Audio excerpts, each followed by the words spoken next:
Hey, what's up guys? This is the 2007 Summer Studio Tour. I'm currently sitting in the songwriting chair, and I think that's where I'm going to start, but I'm going to give you a brief little panorama view of everything I want to go through, so just do that.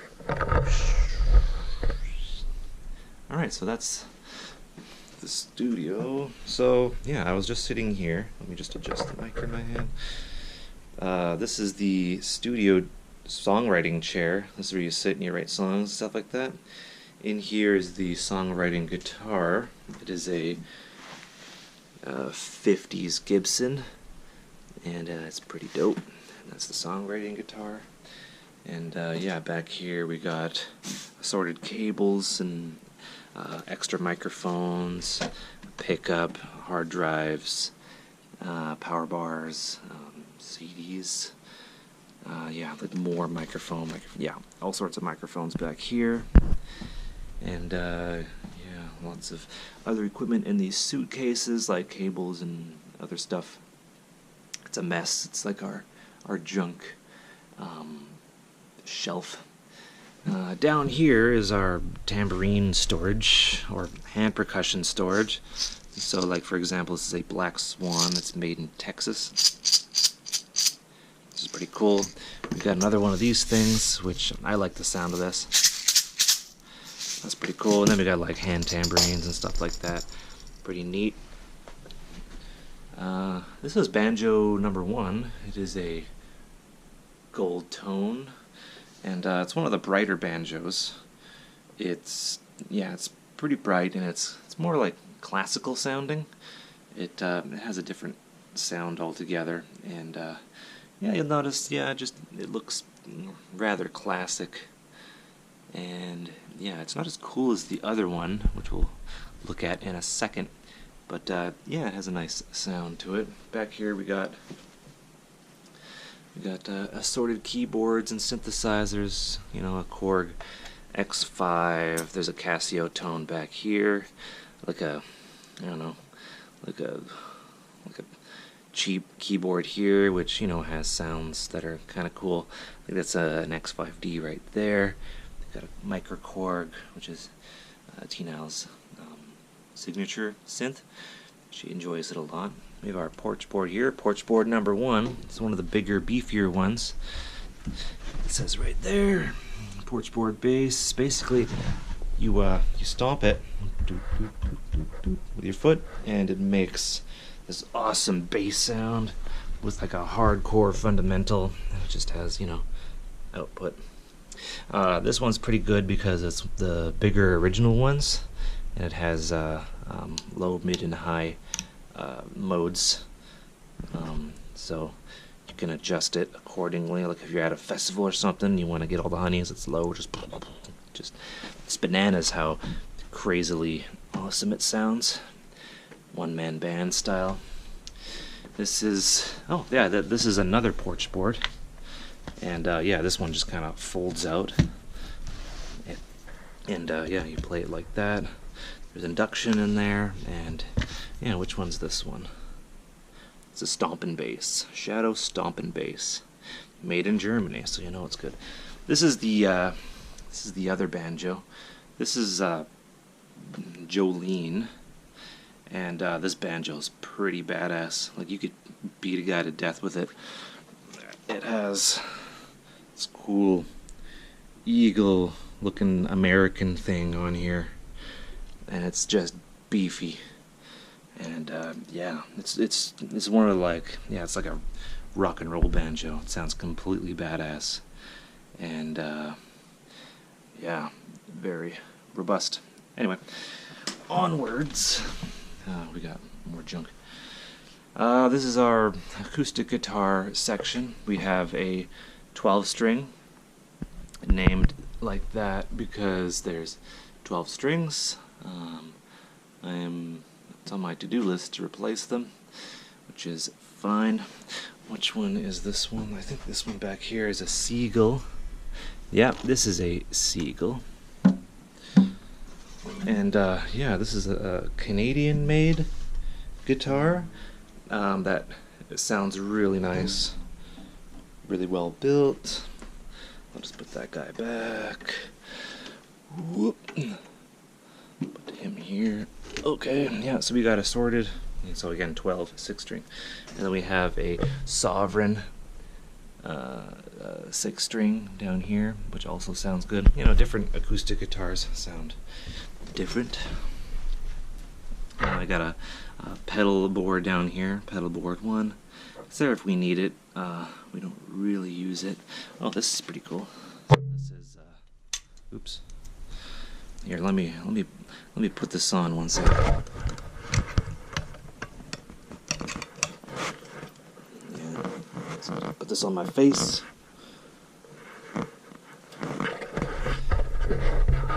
There. This is a microphone holder thing. I think it was invented by Jessie Fuller. She plays microphone holder, harmonica holder.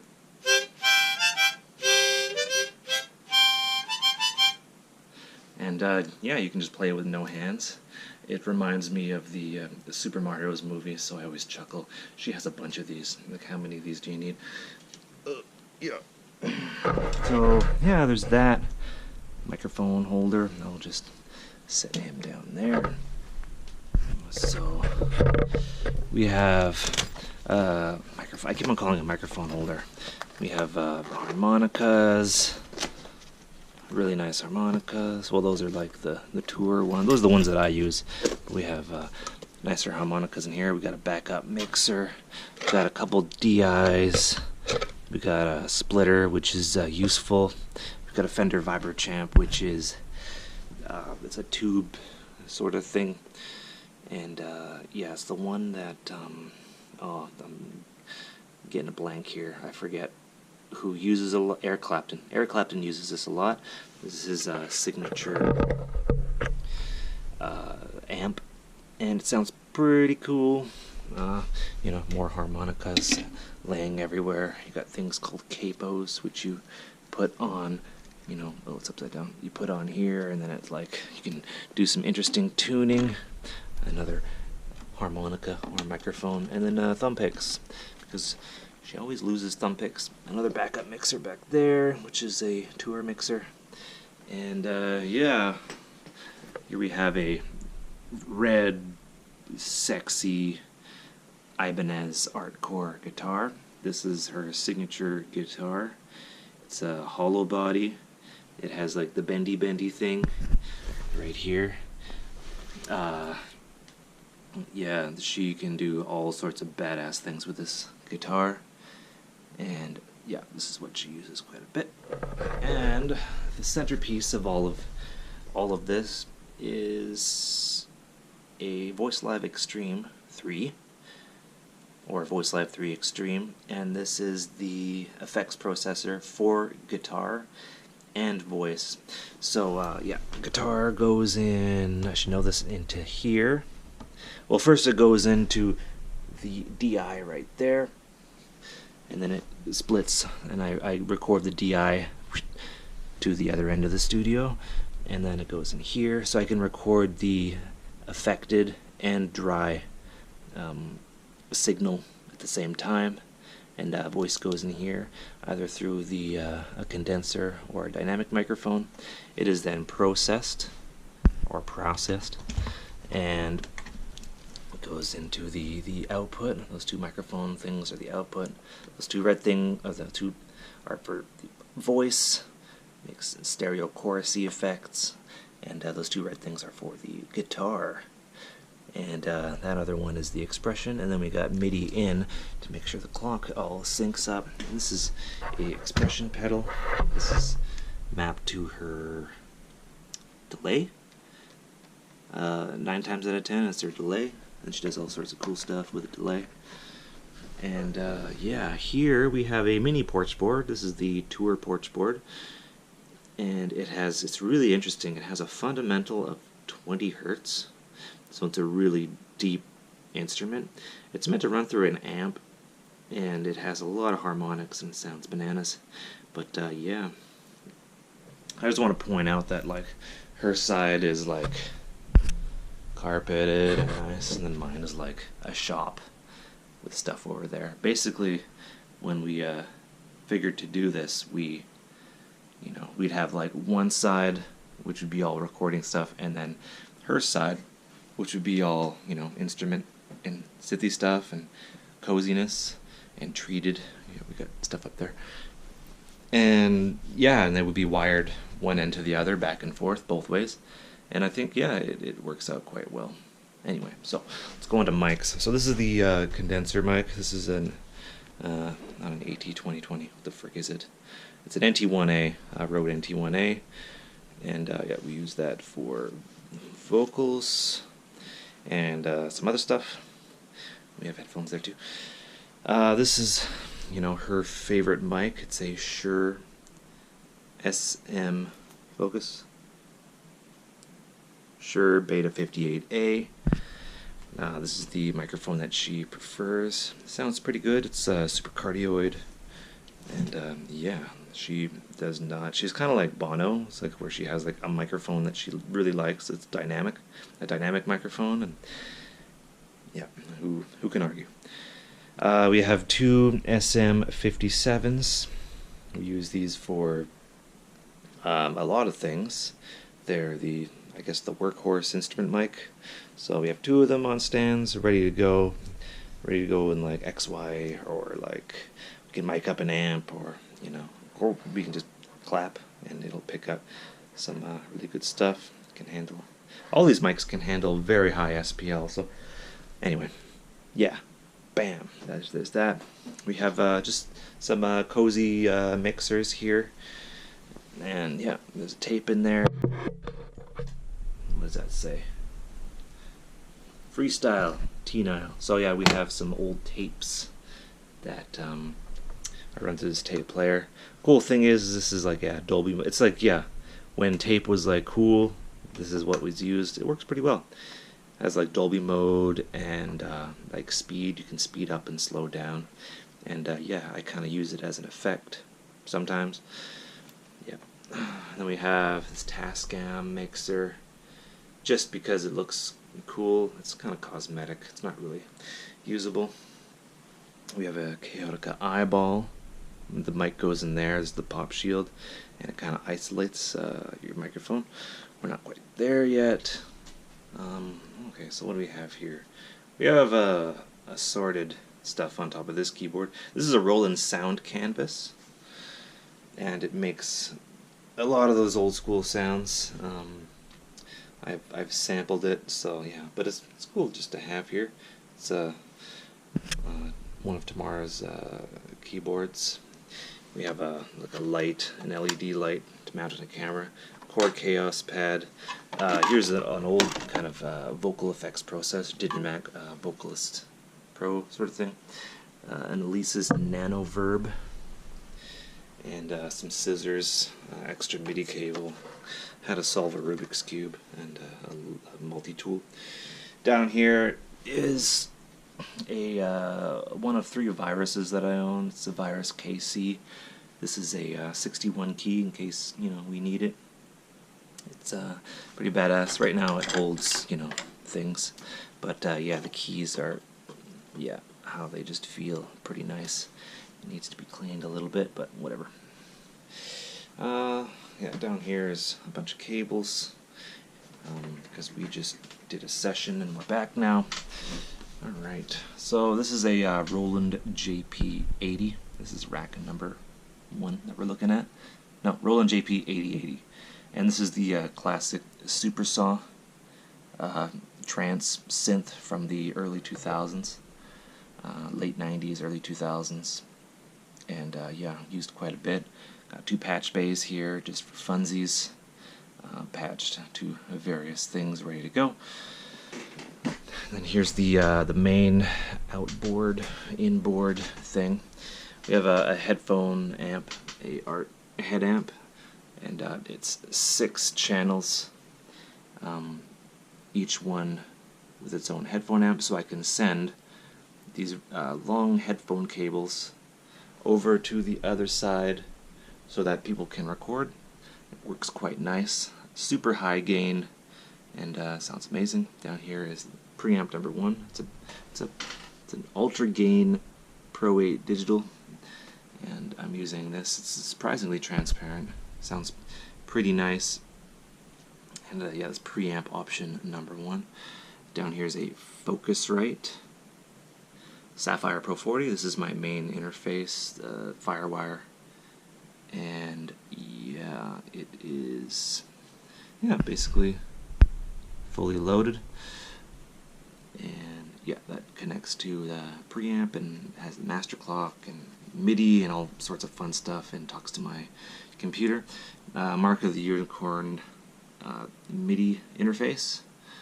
Always good to have when you have a lot of synths and things you want to keep timed up. This is an Alesis 3630, and what this is basically the Daft Punk compressor. I want to get another one. I want to get like a few of them, just because they're relatively cheap, and they're like boutique, and they sound good. This is a Natty Audio, something from like the 80s, and it's a processor. It's kind of a Aphex Oral Exciter clone. It was cheap, and I was like, might as well get it. And yeah, it's in the rack now. It has like a neat like bass processor sort of thing. It's meant for a live environment, and I like it. Sounds great.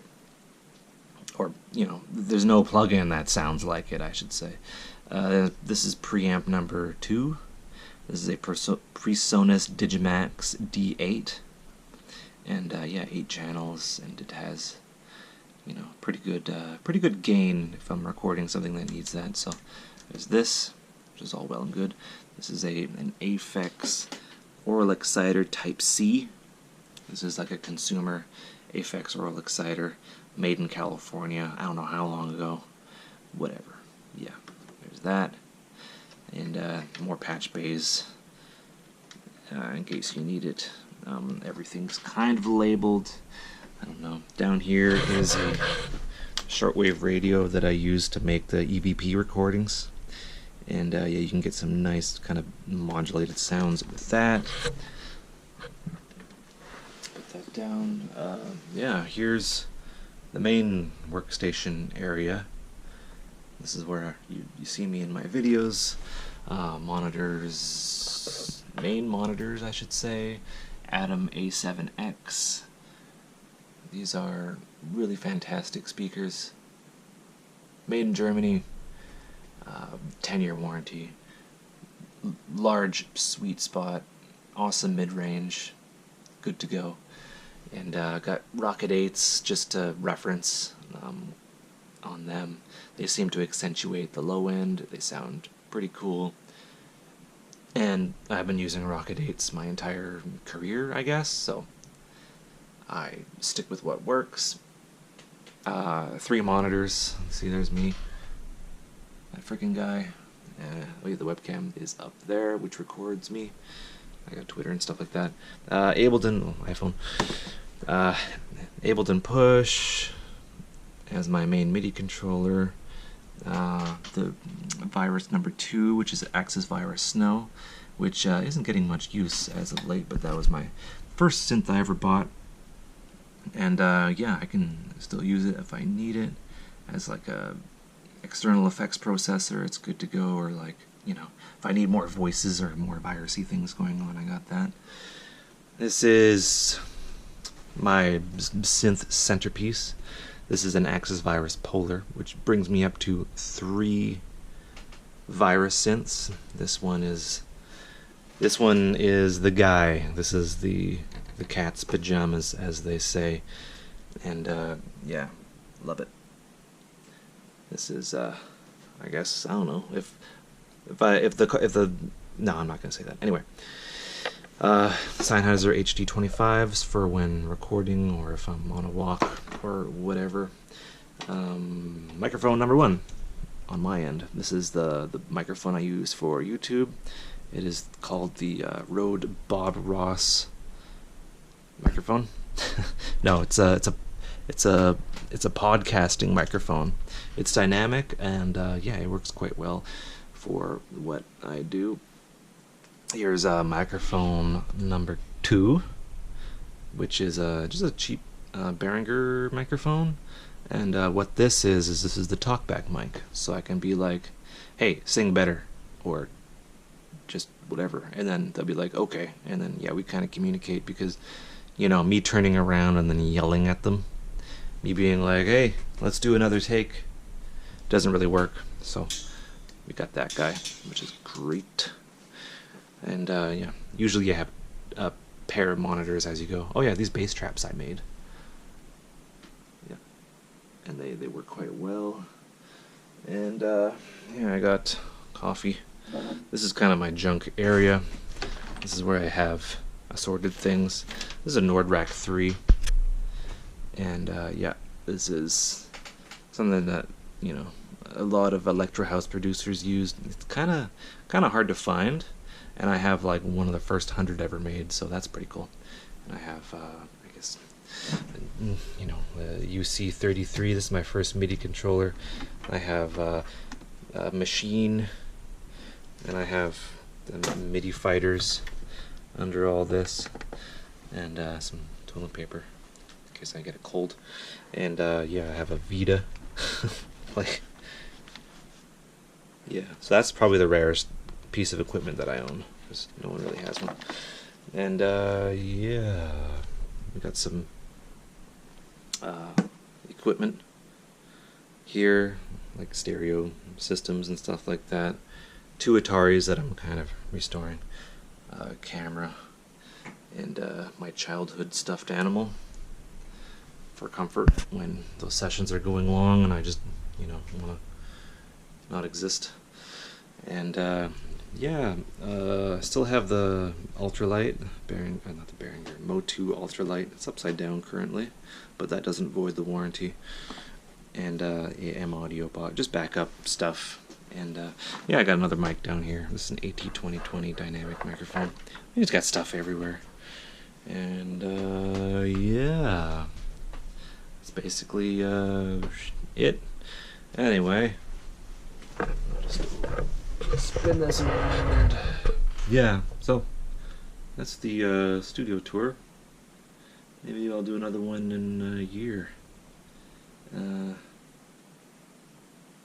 Yeah, anyway, hope you enjoyed that. Take care and have a good one. Bye.